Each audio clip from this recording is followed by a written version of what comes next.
Boa noite, irmãos. Hoje eu fui desafiado a trazer a pregação da palavra de Deus ao coração dos irmãos.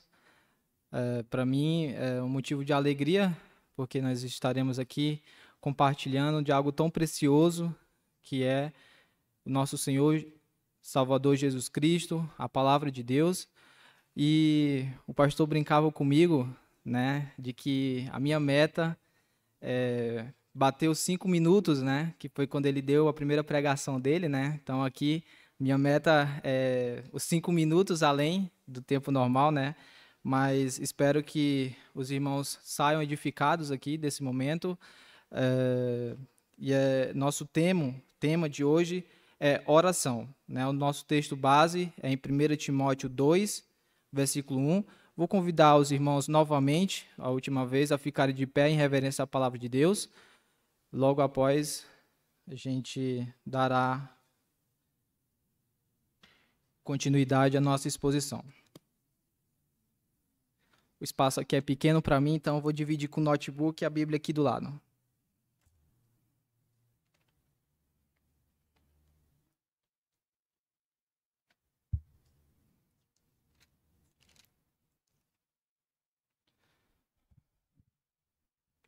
Primeiro Timóteo 2, versículo 1, assim diz a palavra de Deus.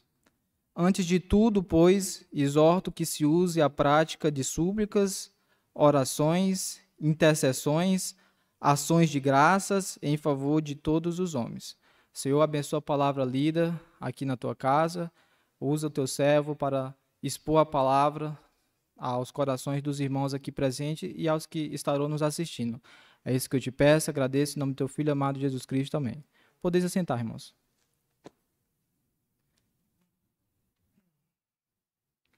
A Bíblia nos apresenta diversas passagens sobre a importância da oração para a igreja.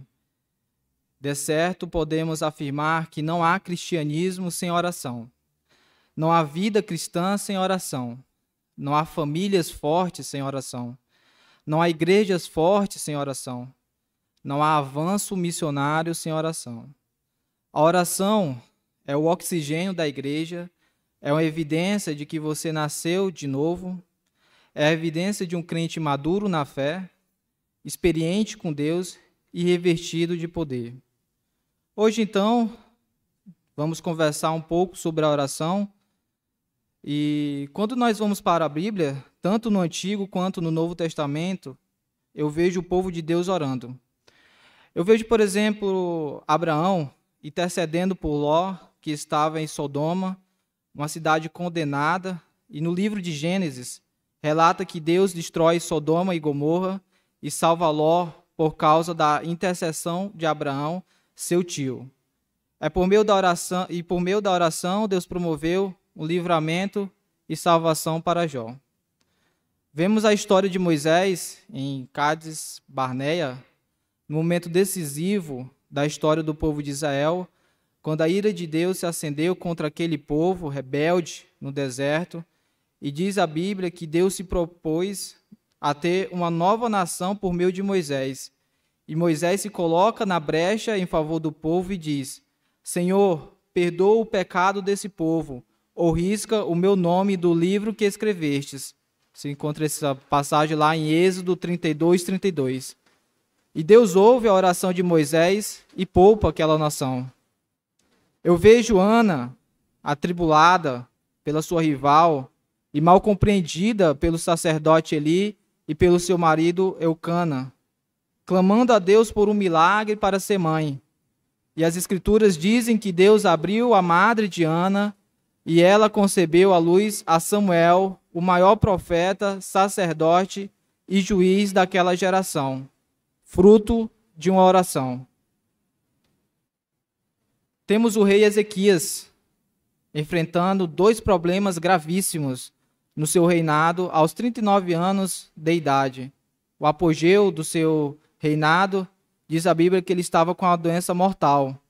E diz a Bíblia também que a cidade dele, Jerusalém, estava cercada, entrincheirada por um poderoso exército do império da época, o Império assírio. E diz as Escrituras que ele chora diante de Deus, e Deus então ouviu a sua oração, e Deus então respondeu rapidamente, curando de uma doença mortal e libertando Jerusalém de um ataque terrível de um exército expansionista e guerreiro através da oração. Eu vejo Daniel orando a Deus mesmo diante do decreto do rei Dário, que diz que todo aquele que orasse a outros deuses seria punido na cova dos leões. E Daniel, mantendo a sua integridade para com Deus, continuou suas orações rotineiras 3 vezes por dia, e tendo sido jogado na cova dos leões, Deus operou um milagre, fechou a boca dos leões naquela cova. Eu vejo mesmo Daniel orando a Deus, e Deus enviando o arcanjo Miguel para lutar nas regiões celestes em favor de Israel, lá em Daniel 10 e 13. Eu vejo um grande estadista, Neemias, o grande administrador, um grande reformador, orando por Jerusalém, chorando diante de Deus, jejuando diante de Deus, em uma cidade que estava há 142 anos debaixo de escombros e que se levantou das cinzas, fruto da oração. Eu vejo o próprio Jesus, Filho de Deus, lá no Jordão, no momento do seu batismo, orando ao Pai, e o céu se abrindo, o Espírito Santo descendo sobre ele. Vemos Jesus sendo um homem de oração. Ele ora no deserto, ele ora nas noites, ora no deserto da Judéia, ora no Getsêmani, ele ora na cruz, e hoje ele está no trono, orando, intercedendo por você e por mim. Podemos relatar diversos exemplos, como Paulo, orando logo depois da sua conversão. Cornélio, cuja Bíblia relata que suas orações subiram até Deus, e mesmo sem uma compreensão clara da fé cristã, Deus, mediante sua misericórdia, orienta em visões para que ele busque a Pedro, para Pedro pregar para ele e sua família. E isso tudo, irmãos, é fruto da oração. Temos os pais da igreja também, né? Os pré-reformadores, os reformadores, os missionários e uma infinidade de irmãos que nos antecederam, que fincaram seus joelhos no chão para que hoje a igreja estivesse de pé. Então, irmãos, pensando nisso, eu gostaria de destacar algumas lições nesta noite, uma noite maravilhosa, chuvosa, né? Então, primeiro, é por meio da oração que a igreja cristã recebe o poder do Espírito Santo. Nós precisamos desse poder, e a igreja cristã não pode viver uma vida de santidade. A igreja cristã não pode avançar na obra missionária a não ser através do poder da oração.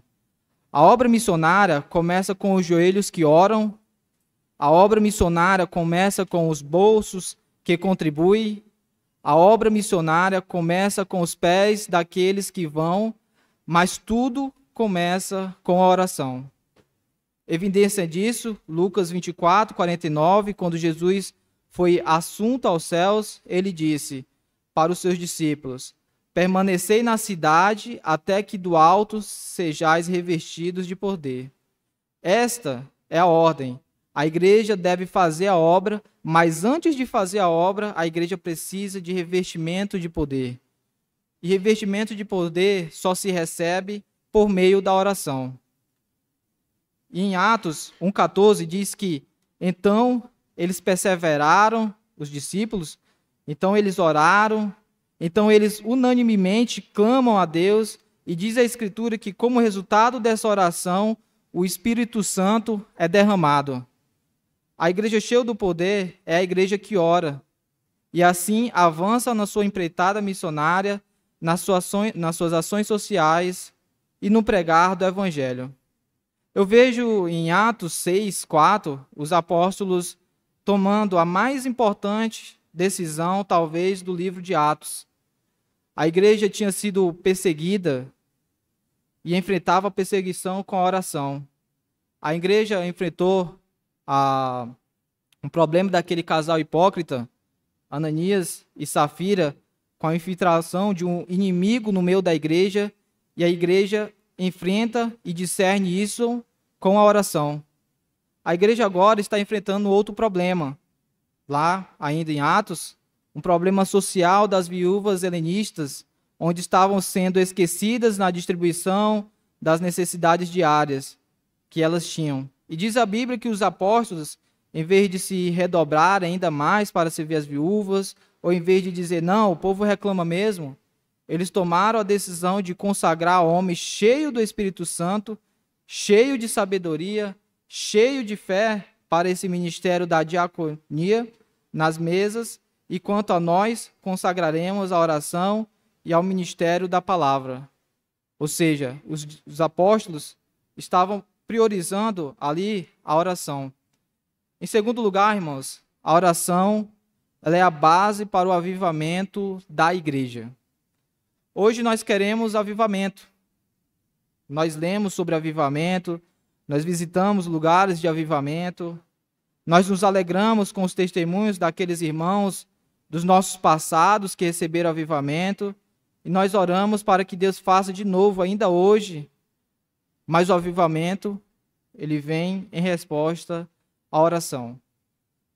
Quer um exemplo? 2 Crônicas 7,14 diz: se o meu povo, que se chama pelo meu nome, orar e me buscar, e se converter dos seus maus caminhos, então eu ouvirei dos céus e perdoarei os seus pecados e sararei a sua terra. Um outro exemplo, Isaías 44:3. Porque derramarei água sobre o sedento e torrentes sobre a terra seca, derramarei o meu espírito sobre a tua posteridade e a minha bênção sobre os teus descendentes. Em outras palavras, Deus manda a água sobre o sedento, Deus manda as torrentes sobre a terra seca, Deus manda o seu espírito para uma igreja que aspira à presença dele e quer ver a manifestação da glória dele. E quando a igreja ora, tem sede de Deus, aspira à presença de Deus, é que Deus envia o poder do seu Espírito sobre ela. Pense comigo, aqui no exemplo, no Clube Santo, lá em Oxford. A Inglaterra ela estava com a igreja falida, fruto do racionalismo francês, do iluminismo europeu. Havia uma onda de ateísmo varrendo as igrejas. Os pregadores não acreditavam mais na inerrância das Escrituras. As igrejas estavam como que um vale de ossos secos. Não havia vigor na igreja, não havia brilho nos olhos das pessoas. As igrejas se reuniam, mas não tinham nos bancos pessoas para ouvir. Não tinha pregadores que pregavam sermões, eram sermões mortos. Tinha auditórios vazios e sonolentos, quando de repente Deus levantou um grupo de estudantes da Universidade de Oxford para orar por avivamento. Lá estava John Wesley, Carlos Wesley, e eles oraram, e eles confessaram seus pecados, e eles buscaram a Deus, eles choraram diante de Deus, e eles clamaram pelas madrugadas, e numa noite de vigília de 31 de dezembro de 1739, às 3 horas da madrugada, enquanto aqueles moços estudantes oravam, os céus se fenderam, Deus derramou sobre eles poderosamente o Espírito Santo, e esse avivamento varreu toda a Inglaterra, onde centenas de milhares de pessoas converteram-se por meio da intercessão de um grupo de estudantes que começa a buscar a Deus em oração. Agora, recentemente, vocês também acompanharam notícias, né, de uma universidade lá nos Estados Unidos que também passou por esse processo. É um processo que a gente não pode dizer ainda, né, com certa convicção que se trata de um avivamento, mas é através desses episódios que Deus utiliza o servo, o povo de Deus, e é através da oração que esses eventos acontecem. Pense comigo, irmãos, o que foi a igreja do Tabernáculo Metropolitano em Londres do século XIX. Charles Spurgeon tinha 12 mil pessoas que domingo após domingo se reuniam naquela igreja para ouvir aquele homem de Deus pregar a palavra. E quando alguém perguntou, Spurgeon, qual é o segredo do sucesso, do crescimento, do vigor da igreja? E ele disse, é porque tem uma usina de poder nessa igreja. Toda segunda-feira essa igreja se reúne para orar e derramar-se em Deus, diante de Deus em oração. Todo culto, quando eu estou pregando aqui, tem um grupo de irmãos aqui embaixo, orando, clamando, rogando a Deus para que revista essa igreja com o poder do Espírito Santo. Meus amados irmãos, não há avivamento sem oração. Em terceiro lugar, a oração, ela muda circunstâncias. Há coisas que a oração não muda. Os decretos de Deus são imutáveis. Mas há coisas que Deus só faz em resposta à oração. É por isso que Tiago diz, nada tendes, porque nada pedis. Tiago 4, 2 e 3. Deus é soberano e ele pode agir independentemente da igreja. Ele podia agir sem qualquer oração, mas ele sendo soberano, ele resolveu dizer e decretar que algumas coisas só irão acontecer se o seu povo orar. Eu vou lhe dar aos irmãos aqui alguns exemplos. Quando Moisés, em campo de batalha, estava lutando, o exército de Israel lutando contra os inimigos, diz a Bíblia que enquanto Moisés mantinha os seus braços estendidos, o povo de Deus prevalecia na batalha. Se a mão caía, o povo era vencido pelos inimigos. Amados, enquanto você ora, Deus tem vitória para a sua vida. Enquanto você ora, os inimigos são derrotados. Enquanto você ora, Deus dá vitória para você nos embates da vida. Enquanto você ora, Deus conduz você em triunfo. Deixa eu me dar um segundo exemplo. Ezequias, como eu já citei no início aqui, estava entrincheirado pelo exército assírio, pelo rei da Síria ali, e ele clamou a Deus. Apenas para dar um breve contexto ali, Ezequias ele estava entrincheirado e o Império Assírio cercou Jerusalém, já tinha destruído Samaria, entrou e destruiu o reino do norte, ou seja, as 10 tribos foram destruídas e foram tomadas e foram escravizadas pelo rei da Síria. Tendo derrotado aquelas tribos do norte, agora ele vem para as 2 tribos do sul, e o imperador, dominador, expansionista, guerreiro, sanguinário, que era perverso, ninguém podia detê-lo, ele vai e manda uma carta afrontosa para o rei Ezequias, o rei de Judá. E ele diz assim, rei Ezequias, parafraseando, renda-se, pois nenhum Deus pode livrar você das minhas mãos.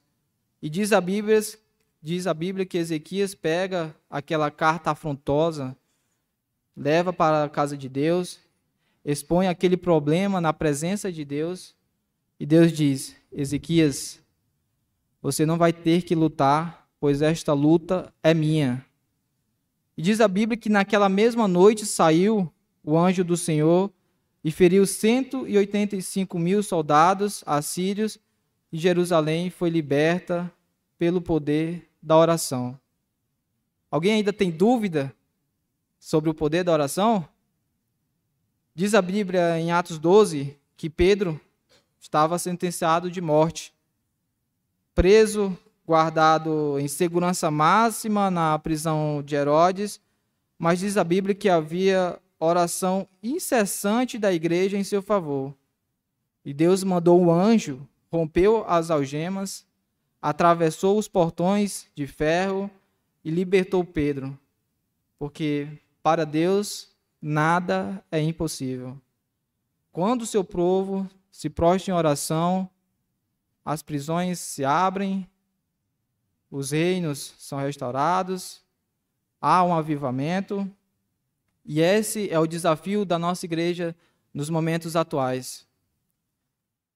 Em último lugar, irmãos, já se encaminhando, acho que já deu 5 minutos, brincadeira, né? Acho que já foi mais, mas a oração ela nos capacita a enfrentar também os grandes dramas da vida.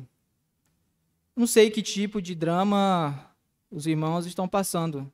Cada um tem suas dificuldades pessoais, né? Suas dificuldades que passa no seu dia a dia, e a mim não tem o poder da onisciência, onipresença, onipotência, que é só dado ao nosso Senhor Jesus Cristo. Você está enfrentando que tipo de decisão importante da vida, ou você tem que tomar que tipo de decisão, mas Deus responde e traz livramento e portas abertas para você em resposta à oração. Lá no Salmo 50, versículo 15, diz: Invoca-me no dia da angústia e eu te livrarei e tu me glorificarás. No livro de Daniel, no capítulo 2, convido os irmãos a abrirem suas Bíblias. Daniel 2, nós vamos ler os versos 14 a 23.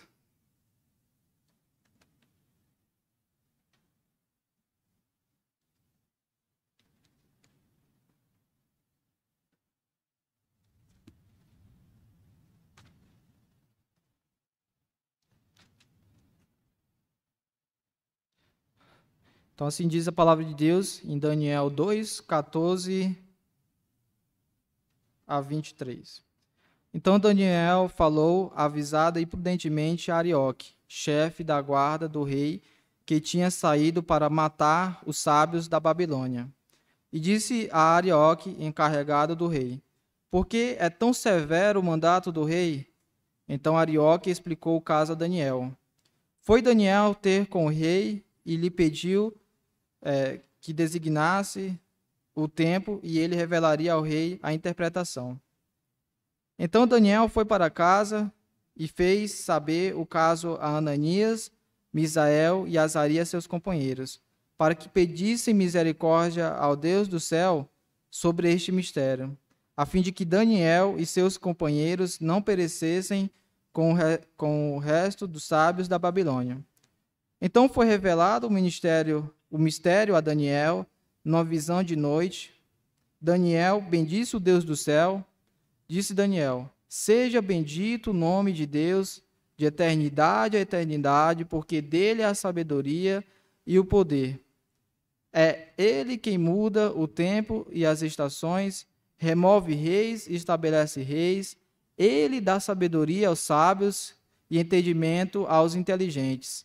Ele revela o profundo e o escondido, conhece o que está em trevas, e com ele mora a luz. A ti, ó Deus de meus pais, eu te rendo graça e te louvo, porque me deste sabedoria e poder, e agora me fizeste saber o que te pedimos, porque nos fizeste saber este caso do rei. Então, só explicando o contexto aqui para os irmãos. Aqui, Daniel tinha sido levado para a Babilônia, né? E o rei teve um sonho, né? Onde ele ficou bastante perturbado com este sonho, né? Já tinha conquistado muita coisa, já tinha conquistado grandes reinos, a exemplo de Jerusalém, e ele ficou bastante confuso com esse sonho. E ele vai e leva para os seus sábios da época, né? Dizendo que queria que os sábios identificassem qual dessa interpretação do sonho que ele teve. Mas tinha um detalhe: ele queria que o sábio contasse qual era o sonho, né? Qual era o sonho e depois a sua interpretação.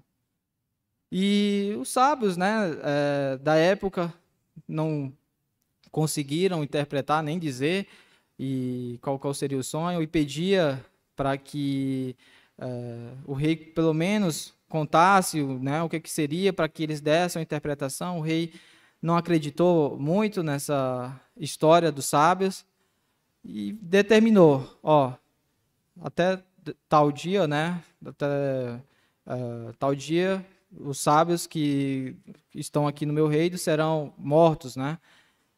E essa notícia chegando a Daniel, né? Ele fica abismado com essa situação e vai procurar conversar com o chefe da guarda da realeza, né? E aí decorre essa história que nós lemos agora na Bíblia, onde Daniel vai à presença do rei e lá ele pede que o rei determine um tempo para que ele interprete o sonho.